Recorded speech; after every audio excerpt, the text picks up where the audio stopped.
हे friends, तो आज हम कुछ ड्रैगन्स और एल्व्स की कहानी देखेंगे जो अपने सर्वाइवल के लिए एक दूसरे शैतान एल्फ का सामना करते हैं। उम्मीद करता हूँ आपको ये मूवी पसंद आएगी। तो चलिए शुरू करते हैं। तो मूवी एक मैजिकल लैंड बेयाला से शुरू होती है, जहाँ एल्व्स के कई सारे कबीलों के साथ साथ कुछ ड्रैगन्स भी रहते हैं। एल्व्स ड्रैगन्स के अंडों की देखभाल करते हैं और हर साल ड्रैगन फेस्ट वाले दिन इन्हें इनके अंडे वापस कर देते हैं ताकि बेबी ड्रैगन सबसे पहले अपने पेरेंट्स को देख सकें। लेकिन फिर एक दिन शटर एल्व्स की क्वीन ओफेरा ने सभी अंडों को चुरा लिया और सन कबीले की प्रिंसेस सुरा को भी अपने साथ ले गई। ड्रैगन्स भी एक एक करके वहां से गायब हो गए और ओफेरा की बढ़ती ताकत ने बेयाला के मैजिक को फेल कर दिया। इसी दौरान पता चलता है कि सुरा शैडो कैसल से भाग निकली है और ओफेरा अपने लोगों से उसे पकड़ने को कहती है। सुरा की मदद कुछ शैडो एल्व्स करते हैं जिनके नाम ज़ारो और नूरी है, लेकिन बहुत कोशिश करने पर भी एक जगह गार्ड्स उन्हें घेर लेते हैं। तब सुरा अपना मैजिक यूज करने की सोचती है जिस पर उसने पूरी तरह कंट्रोल नहीं पाया है और इसी वजह से नूरी गार्ड्स के हाथों पकड़ी जाती है। ज़ारो जबरदस्ती सुरा को वहां से भगाकर ले जाता है और ओफेरा कहती है कि अब इससे कोई फर्क नहीं पड़ता क्योंकि जल्द ही मैं बेयाला पर कब्जा करने वाली हूँ। इधर सुरा और ज़ारो सन कबीले में आते हैं और ज़ारो उसे दोबारा मिलने का बोलकर वहां से चला जाता है। यही हम सुरा की बहन फिया को देखते हैं जो अचानक उसके वापस आने से बहुत खुश होती है, लेकिन देखती है कि इसके विंग्स बिल्कुल शैडो क्लैन जैसे हैं। वो उसे समझाती है कि इस बात से कोई फर्क नहीं पड़ता और तुम हमेशा एक सन एल्फ ही रहोगी। आगे हम एक दूसरी एल्फ मार्विन को देखते हैं जो नहीं जानती कि इसके पेड़ के नीचे एक ड्रैगन का अंडा रखा हुआ है जिसमें अचानक से हलचल होने लगती है। इसकी आवाज इसके पेरेंट्स तक पहुंच जाती है जो बेयाला से थोड़ी दूर एक ड्रैगन पीक में रहते हैं और पापा ड्रैगन अपने अंडे को चेक करने जाता है। यही सुरा भी अपने बर्ड कोको के साथ सैर पर निकलती है और देखती है कि मैजिक के बिना इनके प्लांट्स मर रहे हैं। तभी वहां पापा ड्रैगन आता है और सुरा को यकीन नहीं होता कि ये जीव अभी भी जिंदा हैं। फिर ड्रैगन अपने मैजिक से कुछ फ्लावर्स को बढ़ाता है और सुरा को ये देखकर बहुत खुशी होती है। तभी उसे याद आता है कि इसकी बहन आज एल्फ क्वीन बनने वाली है और वो तुरंत कोको को लेकर पैलेस की ओर निकल जाती है। इधर मार्विन की नजर उस अंडे पर पड़ती है और उसे लगता है कि ये शायद कोई मैजिकल पत्थर है जिसे पाकर क्वीन एला को बहुत अच्छा लगेगा और वो भी उसे लेकर पैलेस की ओर जाने लगती है। आगे का सीन पैलेस का है जहां एला अपने राज तिलक के लिए तैयार हो रही है और इसे इस बात की चिंता है कि आखिर वो ये सब कैसे संभालेगी, क्योंकि एक तरफ तो ओफेरा की पावर बढ़ती जा रही है और दूसरी तरफ एल्फ के बाकी कबीलों में आपस में बिल्कुल नहीं बनती। तभी सुरा और फेया आकर उसे ड्रैगन के बारे में बताती हैं, लेकिन एला को लगता है कि वो दोनों शायद उससे मजाक कर रही हैं। जल्द ही सेरेमनी शुरू हो जाती है जहां शैडो क्लैन को छोड़कर बाकी सारे कबीले आए हैं और वो एक दूसरे को देखकर बिल्कुल खुश नहीं होते। फिर एला अपनी क्राउन को पहनती है और रिवाज के मुताबिक सुरा और फिया को कबीले की रॉयल चाम बनाती है। तभी अचानक ढेर सारे रेवंस आ जाते हैं और सुरा बताती है कि ये सभी ओफेरा के रेवंस हैं और वो इनके थ्रू हमें देख सकती है। ओफेरा खुद को इनवाइट ना किए जाने की वजह से बहुत नाराज होती है और कहती है कि जल्द ही तुम्हें मुझे अपनी क्वीन मानना पड़ेगा। और हम नूरी को भी देखते हैं जो असल में ओफेरा की ही भतीजी है और वैसे शैडो क्लैन की अगली क्वीन बनाना चाहती है, लेकिन नूरी को इसमें कोई इंटरेस्ट नहीं होता। वही रेवेंस के कारण पैलेस में भगदड़ मच जाती है और वो अंडा मार्विन से छोड़कर क्रैक हो जाता है। तभी हम वहां ज़ारो को आते हुए देखते हैं जिसे देखकर सुरा को बहुत खुशी होती है, लेकिन बाकी एल्व्स को उसका आना बिल्कुल पसंद नहीं आता। तब एला इन्हें बताती है कि इसी ने प्रिंसेस सुरा की जान बचाई थी और इसे हमें अपना दोस्त समझना चाहिए। इधर मार्विन फिया को बताती है कि इन रेवंस ने मेरे पत्थर को क्रैक कर दिया है, लेकिन तभी इसमें से एक बेबी ड्रैगन का पैर बाहर आता है और ये देखकर फिया उसे ढक देती है। फिर वो एला से होल को खाली कराने का बोलती है ताकि ड्रैगन वाली बात को सीक्रेट रख सके। और यहाँ इन्हें पता चलता है कि मार्विन ड्रैगन्स की भाषा समझ सकती है। मार्विन इन्हें बताती है कि इस ड्रैगन का नाम नोबर्ड है और ये अपने अंडे से बाहर आना चाहता है, लेकिन वो सब इसके लिए मना कर देते हैं। और सोरा बताती है कि इसे पहले अपने पेरेंट्स को देखना होगा वरना इसका मैजिक ब्रेक हो जाएगा। तभी एला को एक आइडिया आता है और वो ड्रैगन फेस को शुरू करने को कहती है ताकि ड्रैगन्स इनके किंगडम में दोबारा लौट आएं। लेकिन फिया कहती है कि ये बिना सारे कबीलों के मुमकिन नहीं और शैडो क्लैन इसमें कभी हिस्सा नहीं लेगा। तब सोरा उन्हें बताती है कि हमें ओफेरा की कोई जरूरत नहीं है क्योंकि नूरी भी एक रॉयल प्रिंसेस है और इसके आने से भी काम हो जाएगा।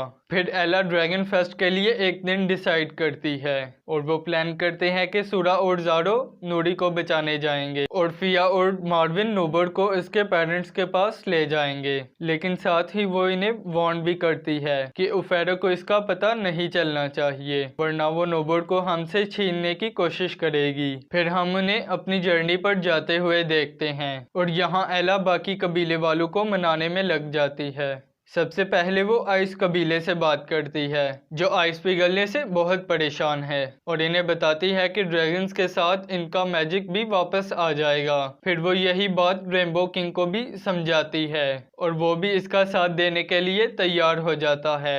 इधर सोरा और इसके फ्रेंड एक जगह कैंप लगाते हैं और पता चलता है कि ओफेरा भी रेवंस के थ्रू ये सब देख रही है और सोचती है कि आखिर ये सब क्या चल रहा है। इस पर नूरी कहती है कि बाकी एल्स तुम्हारी तरह बिल्कुल बोरिंग नहीं है और इन्हें मालूम है कि अपनी लाइफ को कैसे एंजॉय किया जाता है। लेकिन ओफेरा को दाल में कुछ काला लगता है और वो रेवंस को इन्हें चेक करने भेजती है। सोरा और इसके दोस्त इन्हें देखकर भागने लगते हैं और ओफेरा समझ जाती है कि वे लोग जरूर इससे कुछ छुपा रहे हैं। वो इन्हें पकड़ने के लिए अपनी स्ट्रॉन्ग पावर का यूज करती है और नूरी चाहकर भी उसे नहीं रोक पाती।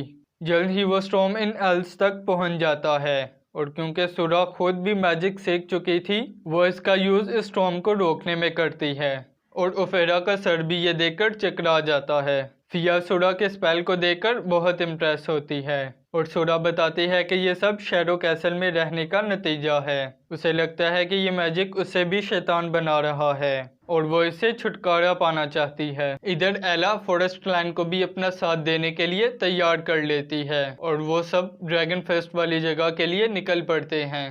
ओफेरा को भी फाइनली इनके प्लान का पता चल जाता है लेकिन उसे समझ नहीं आता कि बिना ड्रैगन वो इस फेस्ट को कैसे करने वाले हैं और वो अपने रेवन को सूरा पर नजर रखने को बोलती है। आगे हम सूरा और इसके दोस्तों को देखते हैं जिन्हें रास्ते में चमकता हुआ गड्ढा नजर आता है और इसमें से होते हुए वो एक फेमस मैजिकल बिलारा के पास पहुंचते हैं जिसे काफी टाइम से किसी ने नहीं देखा था। वो इन्हें बताते हैं कि ड्रैगन के क्लोज रहने से इनका मैजिक और स्ट्रांग हो जाता है और मार्विन का मैजिक है एनिमल से बात कर पाना। तभी खेलते हुए नोबर्ड का शेल टूट जाता है और बिलारा तुरंत उसके आंखों को ढकने का कहती है। फिया उसे बाकी ड्रैगन्स के बारे में पूछती है लेकिन बिलारा कहती है कि ओफेरा बहुत ही चालाक लेडी है और कोई नहीं जानता कि उसने एग्स कहाँ छुपाए हैं। फिर वो सूरा को अपने साथ एक ब्लू स्टोन के पास ले जाती है और बताती है कि ये हमारे क्लैन का पवित्र पत्थर है जहां एल्स खुद को डिस्कवर करने आते हैं। वो उसे अपनी पावर्स पर भरोसा रखने को कहती है और सिखाती है कि इस मैजिक को कैसे कंट्रोल किया जाता है। तो वो इन सब को एक बोर्ड बना कर देती है जिसके थ्रू वो अपनी जर्नी को कंटिन्यू करते हैं और साथ ही इन्हें अपने पेट यूनिकॉर्न से मिलवाती है जिसे देखकर वो सब एक्साइटेड होते हैं। तभी हम ओफेरा के रेवन को देखते हैं जो नोबर्ड को पकड़ने की कोशिश करता है लेकिन मार्विन एंड टाइम पर आकर उसे बचा लेती है। बिलारा भी इनसे अलविदा लेती है और कहती है कि मैं कल तुम्हें फर्स्ट वाली जगह मिलूंगी। इधर ओफेरा एक ड्रैगन को देखकर बहुत हैरान होती है और कहती है कि मैं इस फेस्ट को नहीं होने दूंगी। सूरा और इसके दोस्त आगे बढ़ने लगते हैं लेकिन देखते हैं कि एक स्टॉर्म सीधा इन्हीं की ओर आ रहा है। नूरी भी ओफेरा को रोकने की कोशिश करती है लेकिन वो कहती है कि ये सब मैं तुम्हारे लिए कर रही हूँ और तुम्हारा फ्यूचर इसी पर डिपेंड करता है। फिया सूरा से अपनी पावर यूज करने को कहती है और सूरा भी ओफेरा के स्टॉर्म को रोकने में लग जाती है। इस पर ओफेरा कहती है कि तुम्हें क्या लगता है कि तुम मेरी पावर से मुझे ही हरा दोगी? और ये कहकर वो इस पर थंडर अटैक करती है। सूरा खुद को इससे नहीं बचा पाती और इनकी बोट भी टूट जाती है। फिर जल्दी ही वो तूफान थम जाता है और हम देखते हैं कि ये सब एक बीच पर बेहोश पड़े हुए हैं। होश में आने पर पता चलता है कि वो सब तो शैडो क्लैन के इलाके में हैं और ओफेरा के रेवेंस इन पर नजर रखे हुए हैं। ओफेरा ये देखकर बहुत खुश होती है और कहती है कि अब इन्हें मुझसे कोई नहीं बचा सकता। इधर वो सब भी जानते हैं कि रेवन के होते हुए वो एक साथ नहीं निकल सकते और तभी सूरा को एक आइडिया आता है। वो मार्विन से अकेले ही ड्रैगन पीक जाने को कहती है और बताती है कि हम यहाँ रहकर नूरी को आजाद कराएंगे। फिया और ज़ारो को लगता है कि मार्विन तो बस एक छोटी बच्ची है और वो ये अकेले नहीं कर पाएगी, लेकिन मार्विन कहते हैं कि बिलारा ने उसे एक स्पेशल एल्फ बताया था क्योंकि वही है जो ड्रैगन से बात कर सकती है और वो इस मिशन पर जाने के लिए तैयार हो जाती है। तब सूरा कुकू को एक रेवन का रूप देती है और वो इसके पास एक फायर रोज छुपा देती है। फिर इनके इशारा करते ही कुकू वहां आग लगा देता है और इसका फायदा उठाकर मार्विन नोबोर्ड को ले जाती है और सूरा और इसके दोस्त छुप जाते हैं। ओफेरा को भी वहां कोई नजर नहीं आता और वो रेवन से सूरा को ढूंढने को कहती है। वो ये भी समझ जाती है कि सूरा यहाँ नूरी को छुड़ाने आई है ताकि ड्रैगन फेस्ट को कंप्लीट कर सके। फिर वो मैजिक से सूरा तक एक मैसेज भेजती है कि तुम ड्रैगन के बदले नूरी को छुड़ा सकती हो और नूरा भी कुछ सोचकर इसके लिए तैयार हो जाती है। यही हम जो मुश्किलों से लड़ते हुए आगे बढ़ रही है और इधर बिलारा और एल्स भी इनका वेट कर रहे हैं जिन्होंने फेस्ट की पूरी तैयारी कर ली है और कहती है कि हम यहाँ अपनी डील को पूरा करने आए हैं। लेकिन पता चलता है कि ओफेरा तो धोखे से इन्हें पकड़ना चाहती थी।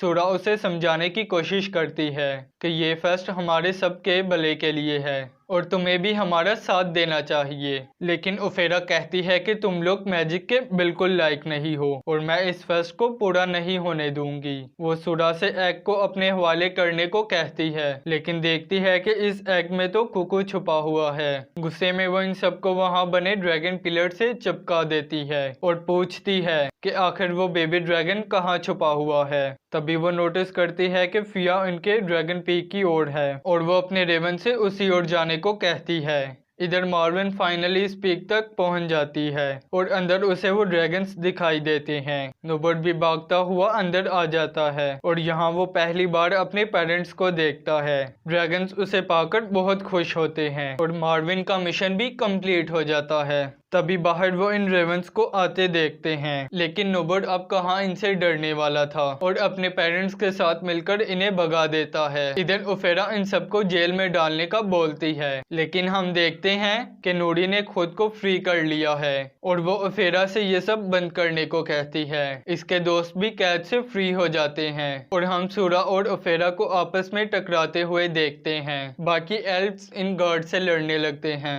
और जल्द ही इन्हें चित कर देते हैं। तभी इनकी नजर आसमान में जाती है जहां सूरा और ओफेरा एक दूसरे पर अपनी ताकत आजमा रही हैं। तब ओफेरा उसे रोकने के लिए अपनी थंडर पावर का यूज करती है और सूरा बैलेंस खोकर नीचे गिर जाती है। इसके दोस्त उसे चेक करने जाते हैं और तभी हम देखते हैं कि इनके ब्रेसलेट्स अचानक से चमकने लगते हैं। वो समझ जाते हैं कि ये सब ड्रैगन के मैजिक का असर है और मार्विन ने अपना मिशन पूरा कर लिया है। फिर सूरा एक बार फिर अपना मैजिक यूज करती है और वहां बने वो ड्रैगन स्टैचू भी चमकने लगते हैं। इस बार ओफेरा इसका मुकाबला नहीं कर पाती और एक क्लाउड में बदलकर ब्लास्ट हो जाती है।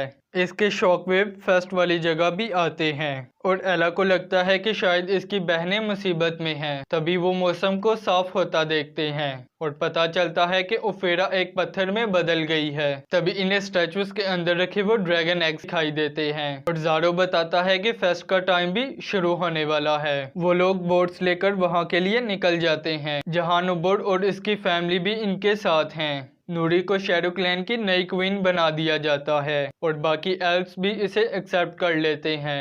फिर वो लोग इन ड्रैगन एग्स को लेकर आते हैं और बिलारा कहती है कि अब ये फेस्ट शुरू करने का वक्त है। एंड में हम इन सबको पार्टी करते हुए देखते हैं और इसी के साथ हमारी ये मूवी ख़त्म हो जाती है। अगर आपको ये मूवी पसंद आए तो हमें लाइक और सब्सक्राइब करना ना